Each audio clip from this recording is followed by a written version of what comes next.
นั่นวันนั้นเนี่ยเนาะเท่ากว่าที่นั่นคำนั้นเนี่ยคำนั้นจำเลยกว่าถึงนั่นเนาะ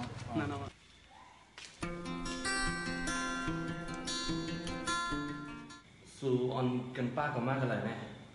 เขามาละคำก่อนดีพูดเลย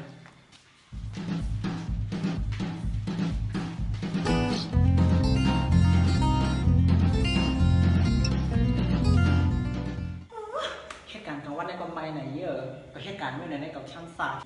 โอ้ยสาวมันเมียหนาวว่ะเหตุการณ์กลางวันในกองแหลมไม่ติงแต่งเห็นนั่นในอุ่นดีนั่นน่ะแอร์ก็เย็นเนี่ยสาวมืนก็ไหลสบายว่าสบายนั่นแหละแต่วันนี้ไปทางลูกค้าไปเงียบเหรอบอกมีเขาเด็กหรือไงสาวเป็นอะไรกูมากินมากๆก็ห่อมันผมอะไรผมเมื่อวันไหนผมนอนไปขึ้นได้กำอะไรผมสู้มั้ง อันใดอุ่นดีไหน ได้เรามันได้นั่นเอามึง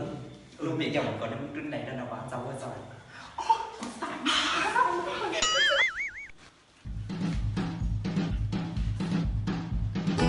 าวนั่นแขกประจำห้องบุญหน้าเมียน้องว่าเปิดซูมาแน่จะถึงวันเท่าไหร่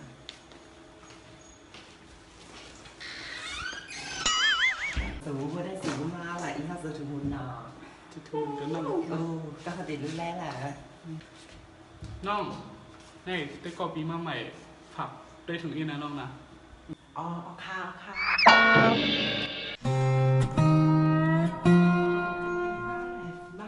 บ้านตอกแรกข้าไหนอ๋อค่ะอ๋อมาในข้าวถึงน้องถึงลูกล่างด้วยอยู่บนไซพักตอนนี้ผมเต้นมาข้างในก็ท่าอ๋อค่ะต้องเป็นสายข้างลงข้างเป็นสาย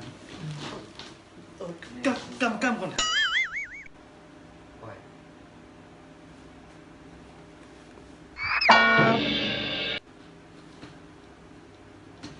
ไม่อย่าไปแย่งก็